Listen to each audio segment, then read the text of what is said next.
to talk about something I've heard my whole life, and that is you get what you pay for. And I've always felt like nothing is more untrue than that. I mean, granted, there are some really cheap stuff, but for the most part, the only thing you know for sure is when you pay a lot is that you paid a lot. So, the Who's Been Popcast. I am the entrepreneur who struggles daily to overcome the conformity effects of my education. I believe that nonconformity is probably mistaken as ADHD, and thankfully, conformity was handled physically and not medically back when I was in school. The POP, as in Popcast, is an acronym for all entrepreneurs. The P is for passion, and that is how we attract and inspire others.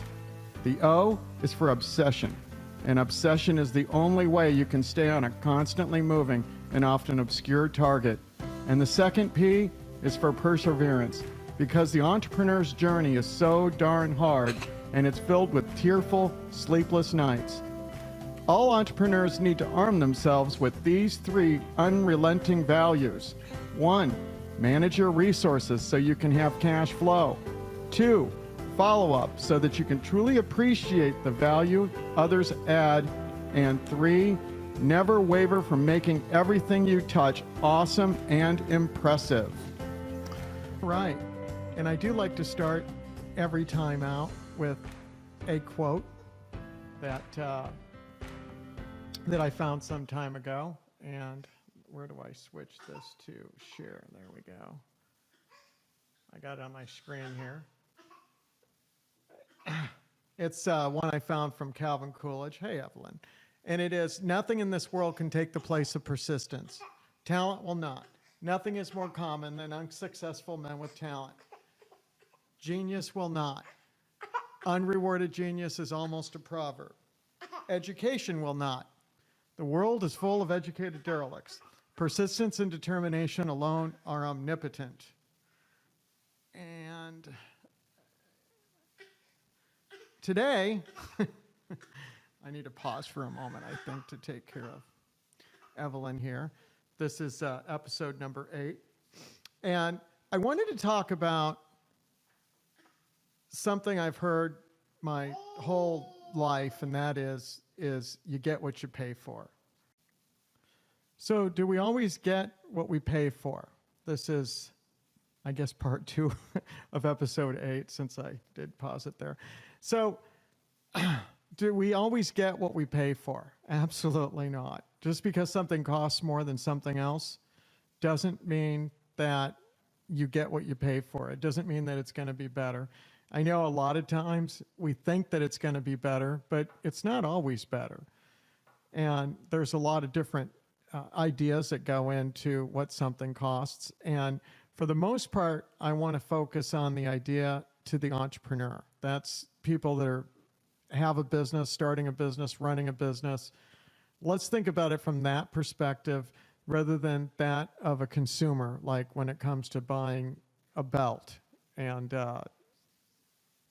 one belt may cost considerably more than another belt. Well, thank you, Evelyn.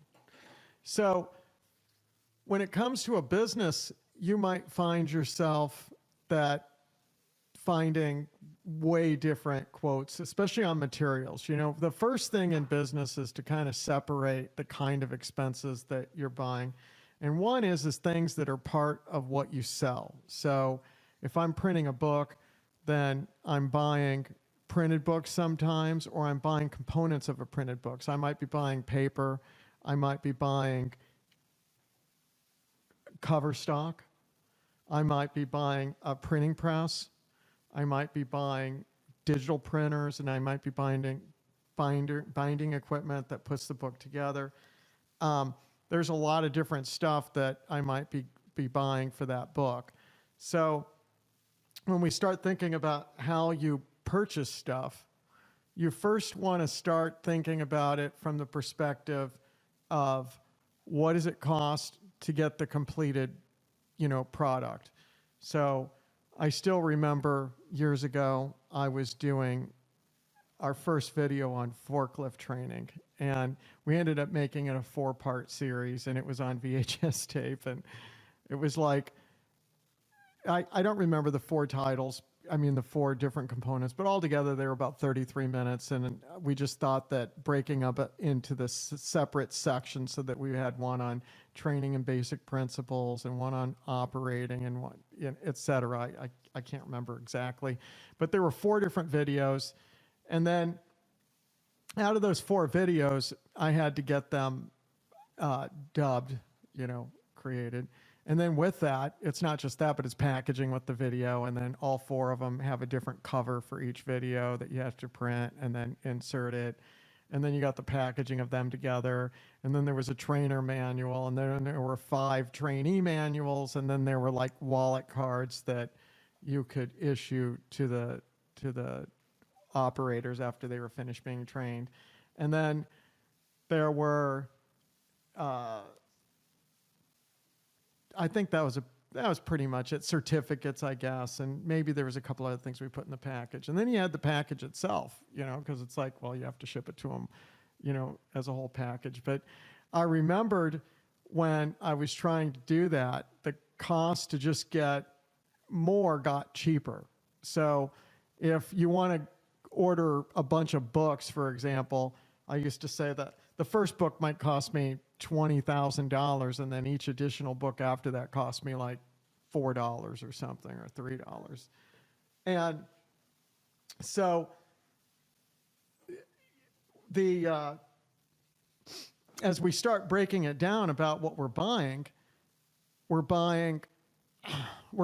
either paper or buying a printed product, and then the type of printed product. So if you're new to books, if you ever open up some books, it's got like almost like a pulp feel to the page, and it can go all the way to where it's a nice glossy feel. And the cheapest way to print and get volume is like on a newspaper press. And in a newspaper press, the ink comes off in your hand somewhat when you're reading it. And a lot of that has to do with the way that they run them. They're very fast.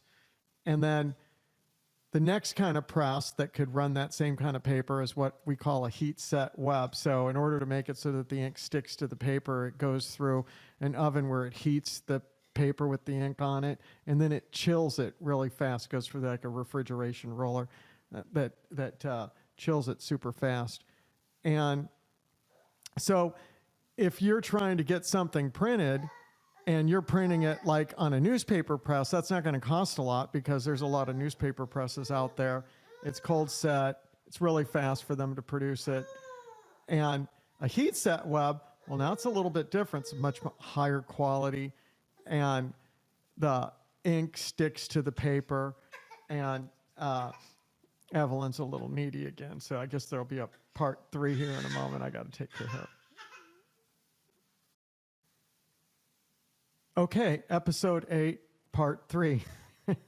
So the reason I'm bringing this story up is, then you got the heat set web, which is a pretty good quality. It's very fast, and it delivers in high volume, what we call signatures. It basically, a typical press on, if it's 2 colors, let's say, 2 colors of ink on it, then they're probably going to be delivering 32 pages, 32 8.5 by 11 pages will come out of it. And so if you've got a book that's 320 pages, you're going to have 10 of these signatures together to bind into a book. So the other way might be a sheet fed press, something like a Heidelberg, and it's a nice high quality press. It's sheet fed, and probably it's going to be delivering 16 8.5 by 11 pages, and then they get folded up, and then you collate those together. And so if you were to print it on a sheet-fed press, the price is going to be considerably higher than it would be on a heat-set web. And a heat-set web is going to be considerably higher than if it was on a cold web, like a newspaper press or something like that. And then probably the most expensive way would be to run it digital. where you rent it digital, it's running on, like a big glorified laser printer. And the problem there is that you're going to be paying a lot more cost per page. However, you can run a real low quantity, right? So you can run the lowest quantity on a sheet fed press. Then you can run the next lowest quantity on probably a newspaper press. Those are really just down and dirty. And then a heat set web, it's going to be a good amount of money to get that first copy out of there. And then perhaps if you put the equipment in to run it yourself, then it takes an expertise, et cetera, But the reason I wanted to say you get what you pay for, you don't really ever get what you pay for. You really have to do the time to research it. Like right now I'm looking to put a building in, and it's like, I remembered one of the contractors I was chatting with, and it was like, well, I only do buildings up to 40 feet wide. And I was like, is there a reason? He's like, yeah, there's multiple reasons. He wouldn't tell me why. I tried to ask, but he just like left it there. And finally I was talking to somebody else, and I asked him, hey, what happens at 40 feet? And he was like, well, at 40 feet, you really need to get it and engineered plans and stamped. And I was like, oh, okay, that makes sense. So he really didn't want to tell me. He was just trying to do it as cheaply as possible. So had I not understood that, right, like there's all kinds of different variables that go into it, and lots of different variables about what the cost might be, even pouring of the concrete. And I'm still stressed about hiring a company to do the concrete around my pool years ago. And the other company that had done some other concrete work for me did a beautiful job. It still looks good, but they were busy at the time. I had to hire someone else, and it was horrible. It didn't last long. But it wasn't any cheaper. So it's not that a low price means anything or a high price doesn't mean anything. You have to really take the time to do the research. And so when it comes to researching, you have to use your vendors or the people that you're getting your quotes from to teach you about that particular industry. That's really where you start learning to ask the questions. I used to work in mailing lists, and one mailing list, a company might charge 15 cents a name, and another mailing list, it was like a penny and a half a name. Does it mean that the 15-cent name is better than the penny and a half? No, it actually didn't. It turned out the penny and a half name was probably more stable than the 15-cent name.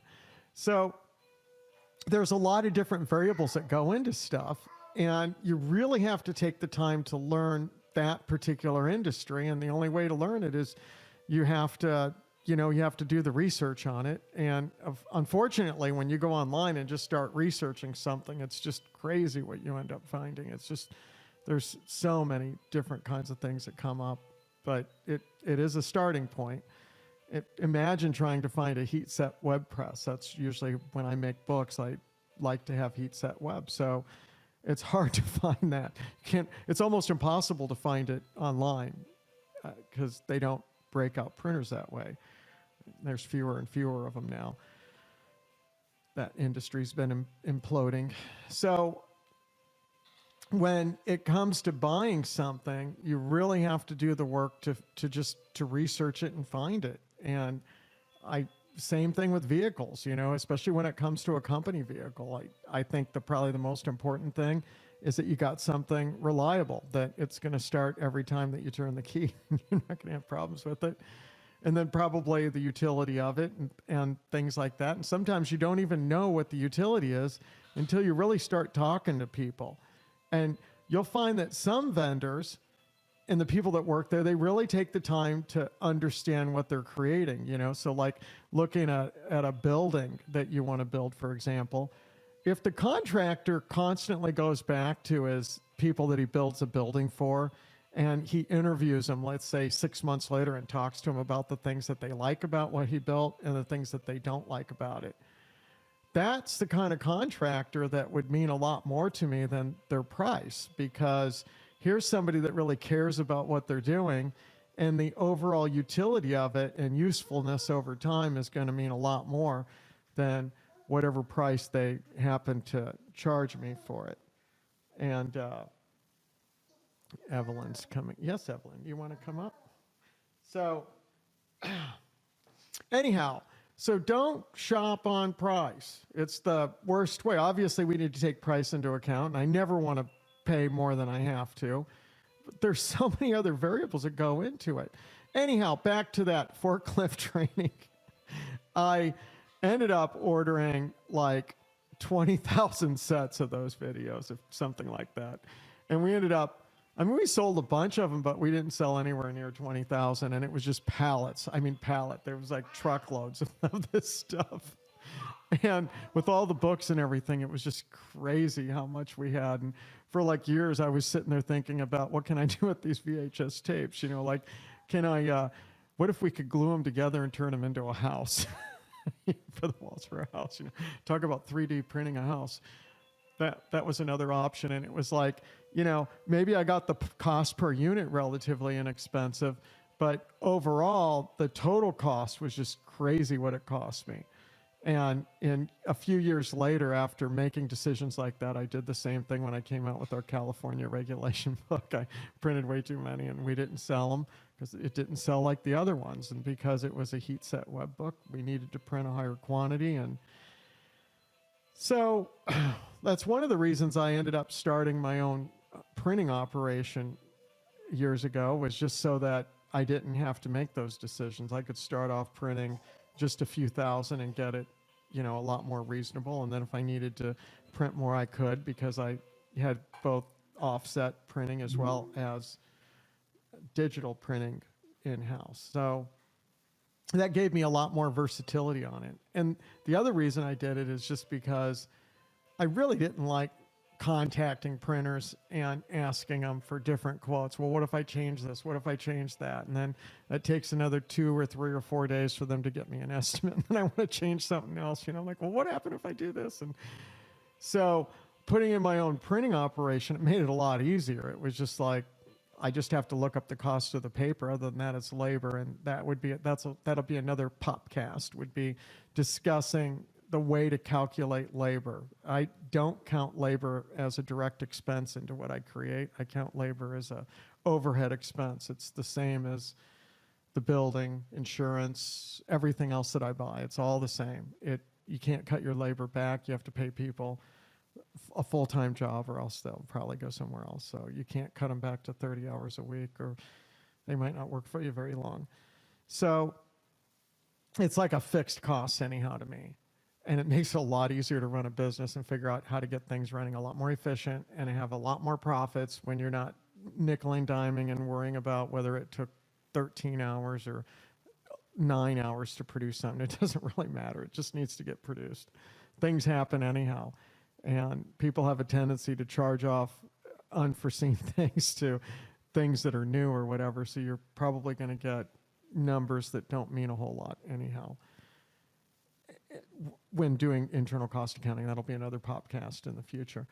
So, but when it comes to buying stuff and getting what you pay for, I just found it was a lot easier to do that. And then the other problem is that the printer would take a PDF we would send them, and then they would impose it on their system, and then they'd send me another PDF back and say, hey, did we do everything right? And I used to hate that. I was like, really, you're just sending this to me? Because the thing is if I'm looking at their copy, I'm going to find issues that I didn't like about what we did too. So if I say, oh, I want this fixed and this fixed, then they would mess my deadline up and say, oh, well, we're going to have to reschedule it and blah, blah, blah. Where if I found a mistake they made, they were like way accommodating. They were like, no problem, we got that fixed. It's not going to affect your deadline at all. And so I was like, let me get this straight. I mean, really, the reason you send me a proof back is just so that you can blame me for your mistakes. Like, really, when you think about it, that's all they were doing. So I didn't like that. So that made sense to me years back to just get my own operation going on that. So I could almost treat my operation like a laboratory, and I could run shorter range. I could easily run 3, 4, 5, 10,000 books at a time. It's no problem. Where if I want to run 50 or 100,000 books, I would send that out to a larger heat set web and printer, and I could get those, you know, relatively quickly.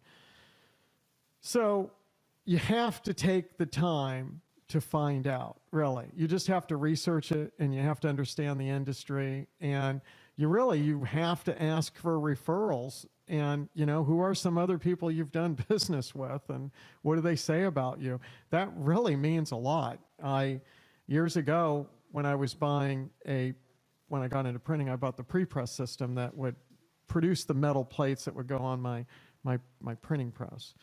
And I remembered, and it was a six-figure cost. I remember it was over $100,000. And I remember doing the research on it, and the best names in the industry cost even more.